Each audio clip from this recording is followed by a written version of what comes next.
welcome to this special episode of the Takarazuka Review Fan Podcast. Today we had a fan meet in the south of Sweden and watched the newly released Rurouni Kenshin, which we will now discuss and flail about. I'm Lella, and with me today are two Swedish Zuka fangirls. Would you like to introduce yourselves, Elin? Yes, hello everyone. My name is Elin, and I don't know. I love Takarazuka, obviously, and other interests include Japan in general. And I am currently obsessed with the Love Live franchise. Yeah. And I'm Anna. I also love Takarazuka, of course. And I study biology, actually. And I've also been in Japan and studied, and I love it. Hi. So, when and how did you get into Zuka, Anna? For me, it was right before I left Japan, when I was studying there, actually. Sadly enough, my friend introduced me. She dragged me there to see the Count of Monte Cristo in 2013, and I was immediately hooked. I felt it right then and there that this was not good, or maybe it was good, and yes, so I was hooked, and she went home a little bit before me, and I went to see it 4 times in like 2 weeks. So yeah, that was how it started for me. Oh wow. How about you, Elin? Yeah, it was in 2011, I think. I was on an exchange year in Japan, in Tokyo, and from the airport, I made friends with a Danish girl on the same, like at the same university, and you know, when you meet, you make all this like, oh, why are you here? What do you like about Japan? And she was like, oh, I like Takarazuka. Have you heard about it? And I knew that it existed, but not really what it was. I'd seen posters and such, but when she was like, oh, we should totally go see it. And I was like, okay, I like musicals. Sounds like fun. And then, bam, like, hooked. So the first show I saw was Yukigumi's Kame no Otoko with Otsuki and My Honey Mimi. And since then, I'm hooked. Subarashi. Yes. Hi. Yes, so today, as I said before, we watched Rurouni Kenshin, and it was the first time for me. I've been waiting for this since before all of my exams and my essays and everything. So I've been quite hyped up today. I hope you don't mind the flail. But girls, We don't. what are your first impressions of Rurouni Kenshin? Because this was the first time that you actually saw something to do with this story, to do with this franchise. Yeah. So what did you think? For me, it was the first time I saw anything at all to do with this franchise, actually. I haven't read the manga or seen the movie or watched the anime. And to be honest, I didn't expect it to be very good. I love Yukigumi, but I didn't know if the story would like work. But I was pleasantly surprised. I liked it, and I liked the characters, and yeah. So yeah, I was pleasantly surprised.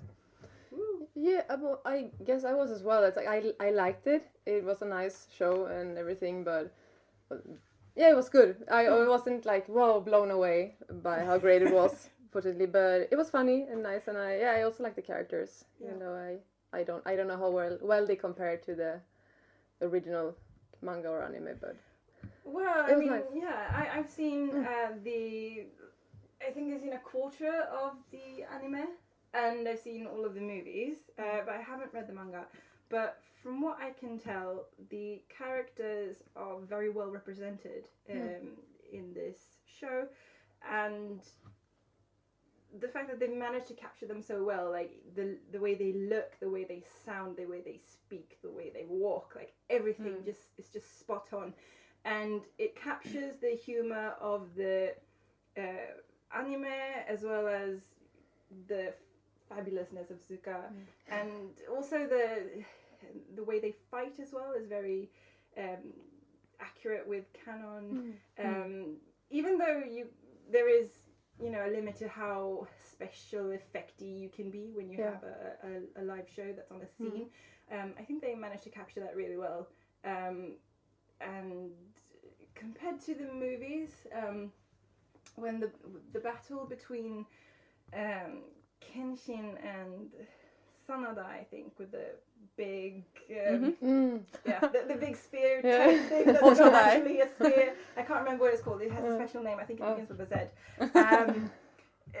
That in the movie especially is wicked. They run across this bridge and there's like tons of people and he's like almost cutting people's heads off and but that's an incredible battle. And I thought that the Zuka version was equally good because it was very humorous. It had a lot of comedy in it, so while it wasn't as extravagant, because you can't do that with the special effects, I still felt that it was just as fantastic to watch. It was a new experience and it was an equally nice experience. So. Yeah, I think Zuka actually does manga stuff pretty well in the sense that they're very good at exaggerating things, like characters and styles and stuff. And I don't know these characters, but I get it. It feels like they're true to the original. Like if you look at them, they look like manga characters, and they feel like manga. They feel like they're manga characters, very, very over the top, and you know, you feel like, oh, this is this kind of character, and this is this kind of character, you know. So it's very entertaining to watch, I think. Definitely. Hi. So another thing that I was thinking about when you compare this play to the anime and the movies is that when you start off watching the anime or you start off watching the movie, you get to see Himura Kenshin from the moment when he has already become the nice guy who does not kill people anymore. He has already decided that I did this to create a new era. We were going into the Meiji era. Everything was going to be fantastic afterwards. And now it's done and I'm not ever going to kill anyone ever again. He's already that person. But here in the play, you actually got to see who he was during that war period. So you get to see him fighting and killing people and being quite ruthless. And we also get to see the backstory for Daimon's character, who is not a canonical character. That character was written in for her. It does take on some elements of other characters from the franchise, but it is its own new character, and you get to see the backstory for that as well. So they build it up really well so that it flows really smoothly. Like, could you guys tell that was a new character from just seeing it for the first time? No, I don't actually know. I knew it just because too, I've seen the Happyokai and Persical and Friends and read about it, but otherwise they've talked a lot about it. Like it being a new character and a little bit scary because of it, but I felt like it blended really well. I really everything else. I really like her character. Yeah, and if anyone's going to have an original character and do it perfectly, you know, it's the perfect diamond, you know. So this, right? Yes, and then I was thinking a bit about the costumes that they were wearing and how it was the Meiji era that they were portraying. At first, they have the pre-Meiji era, so it's the end of the Edo period, the end of the Tokugawa period, and they're all wearing traditional Japanese garb, and then a few of the characters switch into modern, Western, basically uniforms, a lot of them. So what were your impression of the costumes that they were wearing? I really like the costumes because I love when you like mix and match, like especially the Meiji era and also Taisho, for example, when you mix Western traditional clothing and no Eastern Japanese traditional clothing and Western clothes. So for me that was great. I really liked it. I'm a bit sad that they didn't have a kimono and like with a tie, or someone wearing a yukata or a tie or whatever. Well, the I don't remember the name, but the kid, like in the Kenshin group, he had this like sort of shirt, didn't he, under his kimono, or you could just see it, like really subtle. but yeah, you can do many awesome combinations, and yeah, we missed a few. But, yeah, and they're really beautiful as well. Just like all the clothing always is beautiful, but yeah, was really obvious in this one when they had all the different styles at the same time on stage. Yeah, it's really cool. Yeah, I really like the fact that they didn't cop out on the Western outfits. Like they could have gone like really manga stylized, because the outfits that the goodies have, the main characters, they are really manga stylized. But then, and they could have gone with that for the rest of the costumes as well. I mean, if they had made that choice, but they didn't. They made everything so beautiful, and I really, really like that. What did you guys think about the rest of the Meiji era? So there was the one thing that I noticed with the sign to the restaurant. What is it called? Akabeko? Oh, I don't remember. I think something. And it was written from right to left. Yeah. So at first I was like Kobe Ake. And the crepe, like the crepe sign was also like pre-war. The opposite. So I was like, oh my god, this is 100% Meiji era. They did not skimp out on everything. They have every single detail. I was so excited about that. We made comments on that as well. It's like you read it opposite way. Yeah. So nice. I was like, oh my god, this is like traditional Japan. This is happening, and it's like an accurate portrayal. So I thought that was really cool. Yeah. I agree. The next thing I wanted to talk about was the color scheme. What did you think about that? If that's especially in the review bit, you can. Oh, that was tell a lot interesting. about the color scheme. I'm not really good with these things, so I'm gonna give most of this to Elin. But I'm just I mostly forget everything about colors. But I thought, especially at the end, like it was interesting because they had like deep red, purple, and pink, which you reminded me was like a theme, which I had already forgotten. But yeah, I thought it was interesting. I'm not sure. I did like it. I don't think I disliked it. I don't know. I'm not sure, but it was like, cool. I guess. And then also it was this number at the beginning of the show. Like the show after the show, where all the Musumiyaku were wearing black dresses, like black and gold dresses, very simple dresses, and I wasn't sure about that either. I thought it was kind of a little bit, tiny bit boring maybe, but I know you disagree with me, Elin. I actually like them because I sort of agree. You expect more sparkles, for the show, and they were kind of like really elegant and sort of subtle in a way. I just felt like they pulled it down, like they pulled like the other ones down. They were emphasizing how sparkly Chigi was. Yeah, that is true. Okay, I can buy that They're one. Only, no, but I see your point. Like more sparkle never hurts, But they were really nice and really elegant, and I sometimes miss that in reviews because I think they go like crazy with color schemes and just mix and match whatever they like. And it's like, no, but I actually really like the color schemes in this, and in the end as well, the red, purple, pink thing going on. It's really nice. It might be because it's colors I like personally, but weren't all the colors pretty downplayed though? Even though they were like bright, strong colors, they weren't really bright. It was kind of darker colors, like all of them. Nothing was like really in your face. No. It was a darker, like velvety, I don't know, tone. Yeah.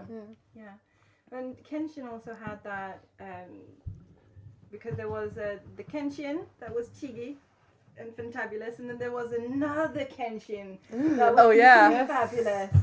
And Chigi was in red, and then there was the Shadow Kenshin, who was always in blue. And in the beginning, Kenshin was dressed in blue, and then when he becomes the new Kenshin, he dresses in red, and then the Shadow comes back to haunt him. Yeah. Haunt his mind. That's what it does. I love that.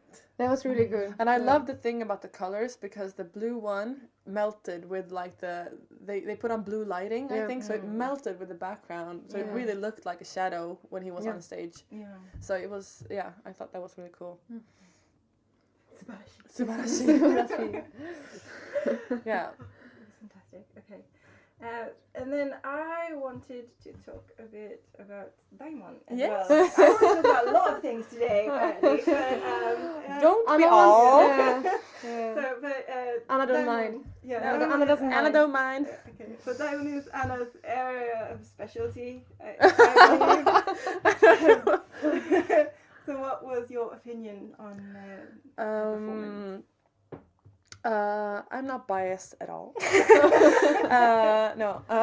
But I always think she's the best, really, in any show. I thought I think she does like evil characters really, really well. She has. And I mean, no offense saying this, she has like a really evil face. Like she can be I mean so. that in the nicest way possible. Like her smile and her eyes can be so crazy and like evil and that's just, I love it. Yep. So she does the most like out of every like evil crazy-ish character. She also had pretty good songs and where she could really like use her fabulous voice. So yeah, that was great. And and I think she did a good job of like creating this character from literally nothing.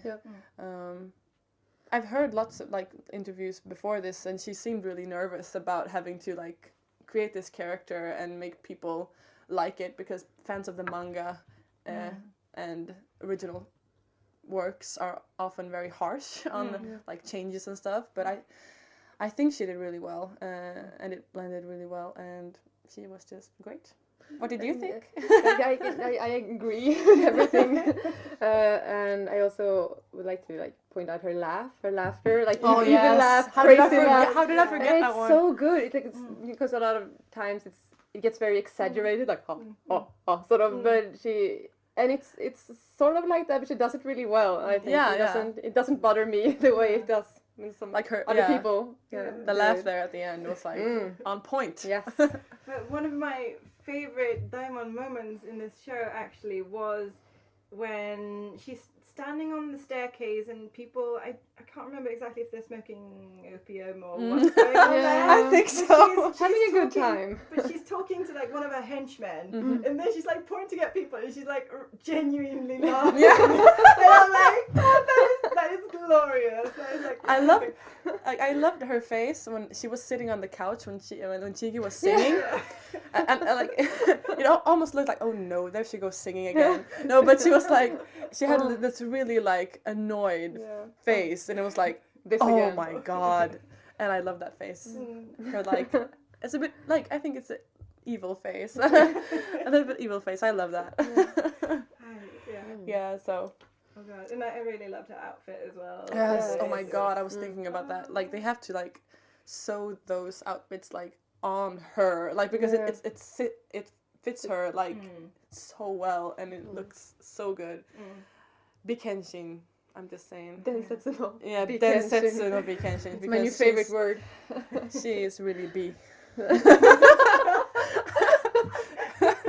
That is utsukushi. Right.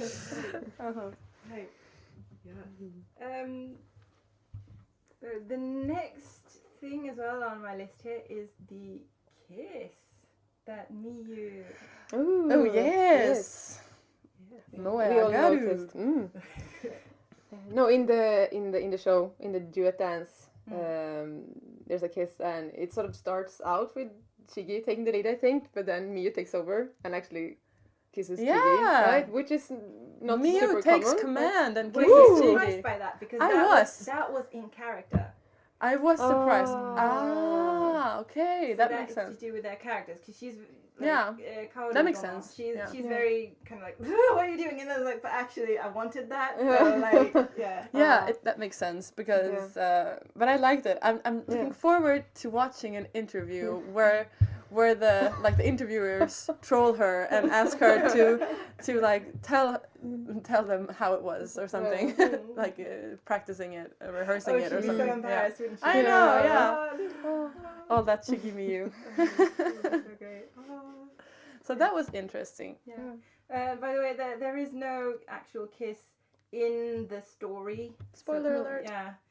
But yeah, people have been a bit disappointed about that. So basically, there is no kiss in the story because that is accurate with how the story and how the franchise kind of works. So therefore, they did not include a kiss in the story. I also feel that always, or most of the time in Nihon Mono, it's very like they don't use kisses much because I guess they didn't kiss very much in open, like in front of people. But then there is also that kind of when you're able to convey the emotion without just that physical thing, exactly. like when you feel that these characters actually connected and they love each other, then you don't really need it because you're like you're there with them, you kind of get it. But I always want it though. But that's just me, maybe. I don't know. Oh, yeah, I guess that's true. Oh, yeah. Would you have complained if there was a kiss?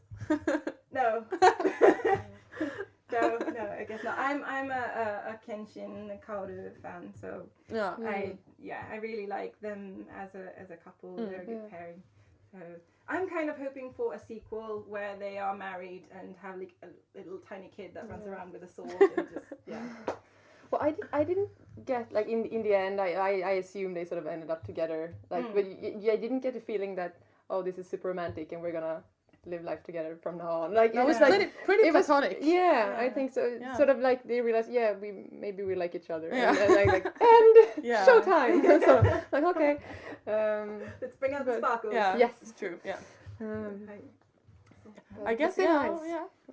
without revealing too much. Another fantastic moment was when Ayanagi Shou. Oh my god! The star of the show. Yes, started singing. Almost. It was great. Yeah. And an interesting thing actually is that the goodies got less like individual screen time than the baddies. So a lot of the baddies got their own songs, but the goodies, they had songs, but they were kind of together in a group as a team. So I thought that was an interesting dynamic as well, that there was a lot of focus on those characters. What did you guys think about Ayanagi Shou's fantastic? She had you said she has the best hair, like the best hairdo. Yes. It's fantastic. And we're still wondering if it's a wig or if it's her real hair. We think it maybe is a wig, but I don't want it to be. I want it to be her hair. It's amazing. She had. And she had an amazing song. I don't know if I revealed too much by just saying that I think it was called Gatling Gun. And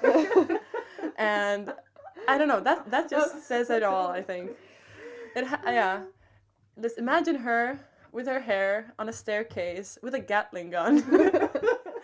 Shooting at people. And this is like stroking it as well. My baby. Oh my god. So good. Yeah, that was, and also just like all the song titles.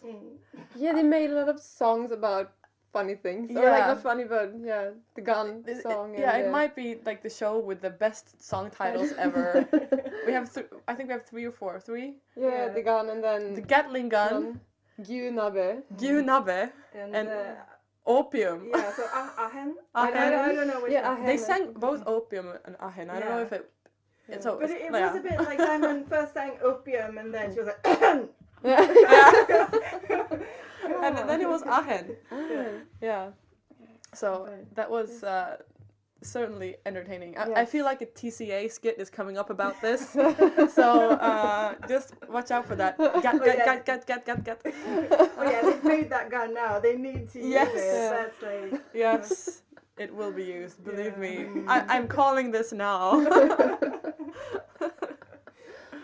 What did you think about it, Lella? I thought it was amazing. Definitely one of the highlights of the show.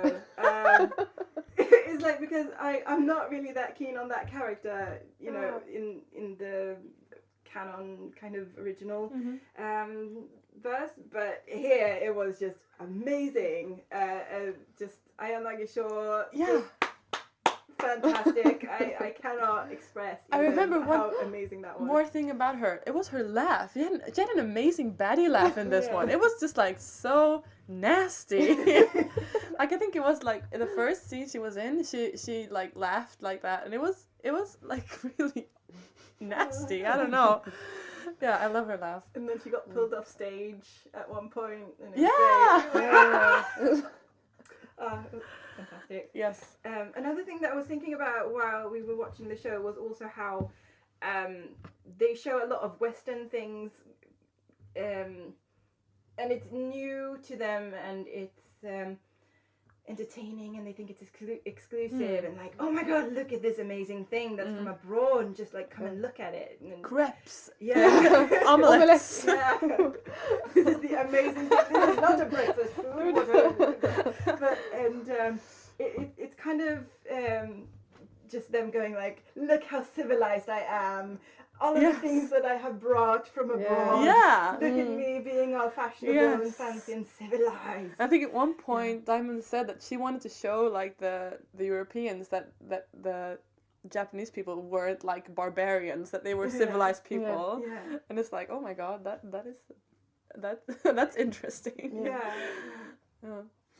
So, and that's what was one of the things that they were trying to do in the Meiji era. They were trying to prove that we can be civilized as well. Like it's not just you Westerners. We can also be great and everything. Yeah. And then the fighting scenes as Oh, well. yes.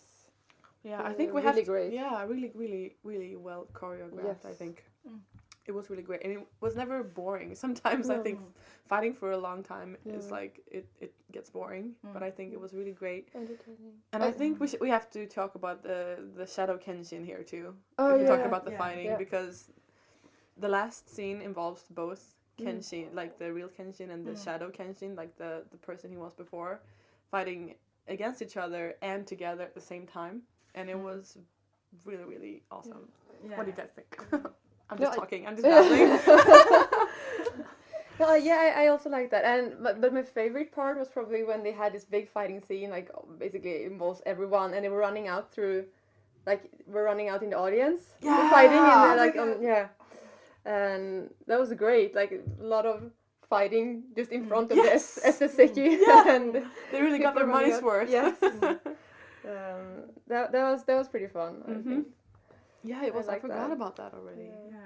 And also they hit the sword noises perfectly. Yes. I'm presuming that they have those pre-recorded, so they Yeah, have they to must. get the choreography to match the sounds. And they did that. It was spot on, and I was like really impressed. I'm not sure. Don't you think there's like a person actually pressing a button, because they do this like every time they like put the sword back in and they pull it out, there's a sound. Yeah. So I feel like there has to be someone just like pushing a button every time. But it was perfect. Head of Yeah, it sound. was perfect. Either you know the people on stage were fantastic, or the person pushing that Yeah. button was fantastic. So either way, It was It on is fantastic. spot. Yeah. Yeah. So- Definitely. I was thinking about that. Like, that's a great job. I could do that. Probably well paid. Yeah, I could do that. You don't need to know Japanese. No. You just, like, push a button, it's fine. Yeah. So Zuka, you know, if you ever need someone to push a button for you, I am available at any Yes. time. We can Anytime. push many buttons Yes. at the same time. Right. Do you have any last thoughts about Kenshin? I would just like to mention Ayaka Sakina, because I might not be her biggest fan, but I actually really liked her in this in this production, and because she has this like super, I don't know, just super cute face, like not very cool at all, and then she does these like really cool characters in a awesome way.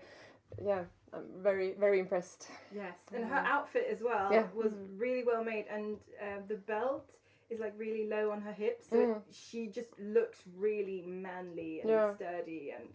Grr. Yeah, I feel like I feel the same way. That she's so, like, she's such a cutie.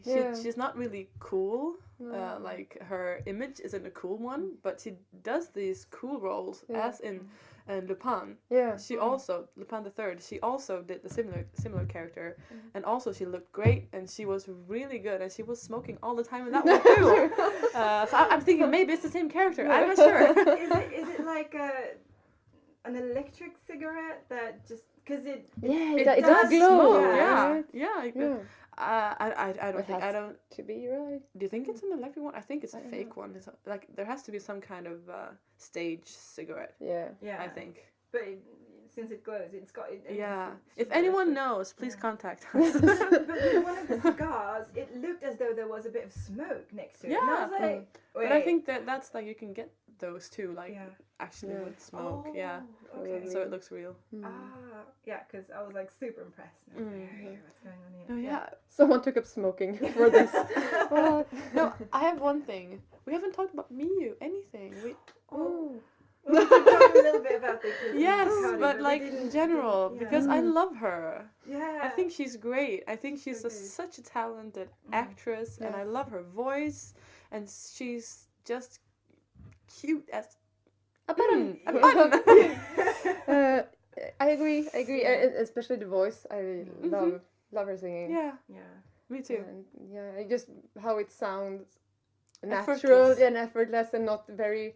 I don't know. I mean, it's like not very musumiyaku. It can be sometimes very high pitched, you know. And, yes. And this just sounds very natural and like very cutesy. Yes. And yes, very natural. I agree. And she also did. She does all kinds of roles really well. This one is different from what she usually does or often does. I guess. Kaoru is very fierce. Yeah, fierce and which is not like an adjective you use on her when you see her interviews.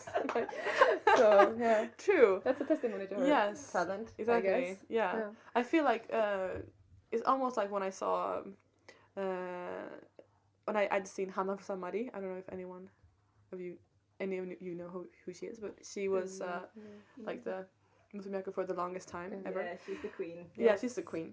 When I saw her for the first time in Jose and Carmen, because I'd only seen her in really cutesy roles before that. She's really good at being this typical Musumiyaku, and in that role she shone as a gypsy, sexy gypsy, you know, like really crazy and I love that they people who are able to do that like shift well, and I think Miyu is one of those people who can just like actually just like this, she can just switch, and she can be fierce, she can be cutesy, she can be anything. And see, that's one of the things that they do with this show with Kenshin as well. Sorry, I'm moving back to Shigi again, but because Kenshin has a really powerful batosai side that's like all business and, you know, beating people up.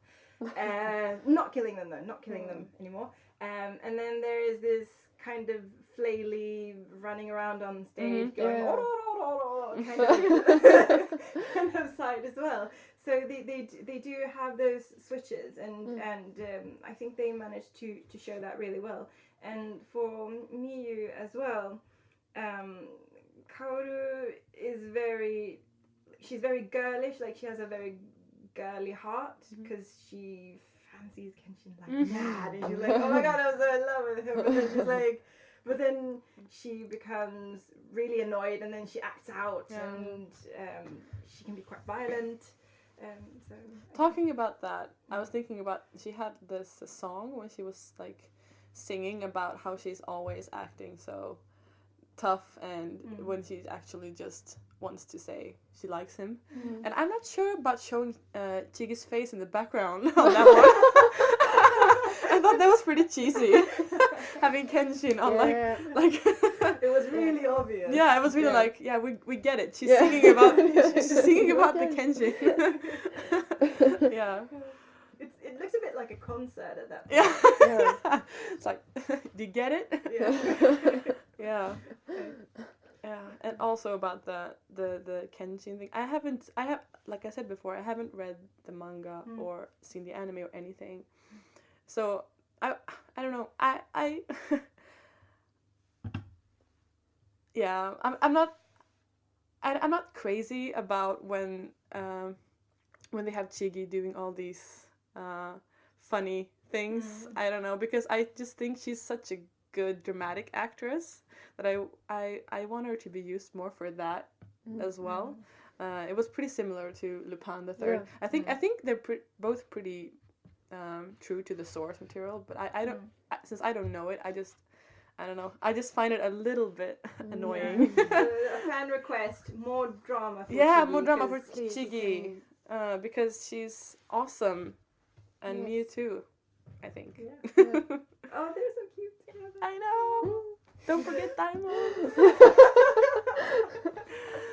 She's cute as well. Yes, and scary.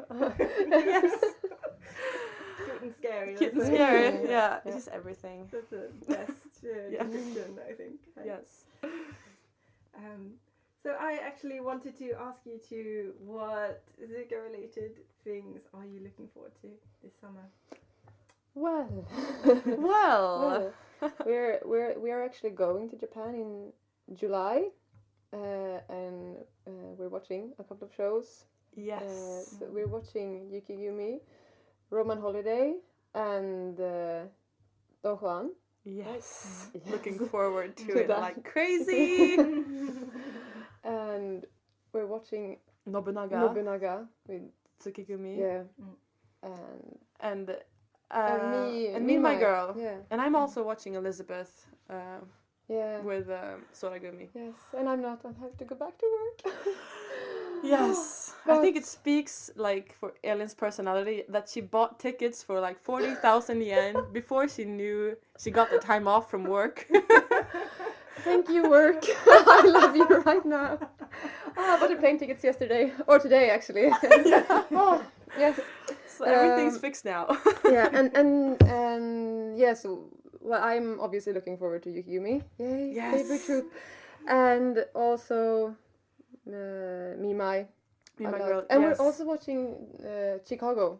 Oh yes, with the OGs. OG version. Because we both like OGs. Yes, but my first love is Shizuki Junko.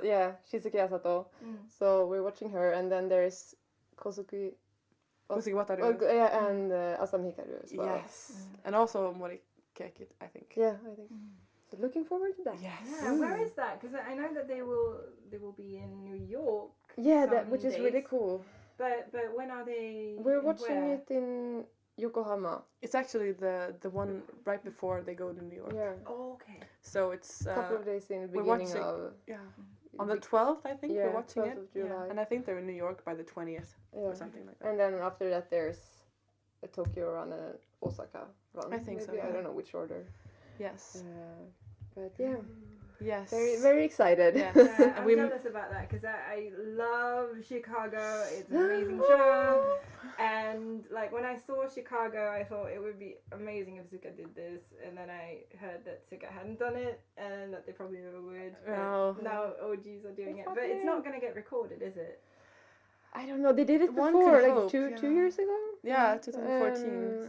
Yeah, I haven't seen any No, recordings. me just neither. But bits, from.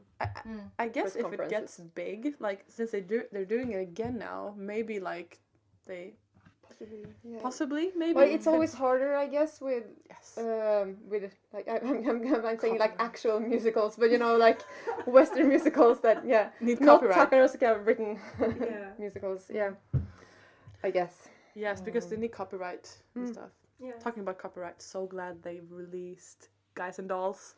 I got an email from Amazon Amazon today saying that, oh yeah, we're actually going to start sending it now. We have gotten the message saying that they will be shipped out. Not that they have been shipped out, but that they will be. And I'm like, okay, well at least there is that. Well, I'd say that's for the next Fanmeet, I'd say. Yes. Yeah, definitely. It was so good. I'm thinking about buying it this summer as well. Mm-hmm. Let's see what the money says, what my wallet says. Yeah. No, last time I was in Japan, I wasn't really into Zuka the first couple of weeks, and then I went to see a show, and I fell in love entirely with it. And after that, my entire budget was based on how much Zuka can I buy, and then how much I relate. Yeah, I do relate. So. Yes, the first time I saw Zuka was right before I went back to Sweden after living in Japan, as I said before, and I was going to have some money left when I got back home. I ended up getting like 4 DVDs instead that I hadn't even seen yet because I thought they would be good, and I was right. But yeah, it's an investment. It's an investment. I keep telling myself that. Yeah, I have not been disappointed by any Zuka show that I have bought so far. So yeah, no, but we digress. But summer, yes. What we're excited for. Yes. Yes.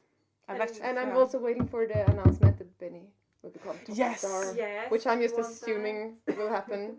Everyone is assuming that at this table, I think, at least. Yeah, definitely. So that would be fun. Because I think that Benny would really, really enjoy that. And I want more stage time for her so I can hear more of her screaming.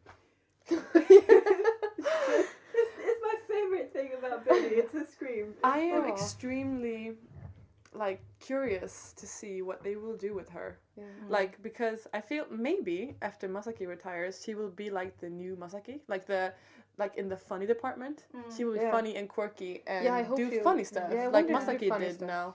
She can also do dramatic stuff. I've seen her do it, and she does it really well.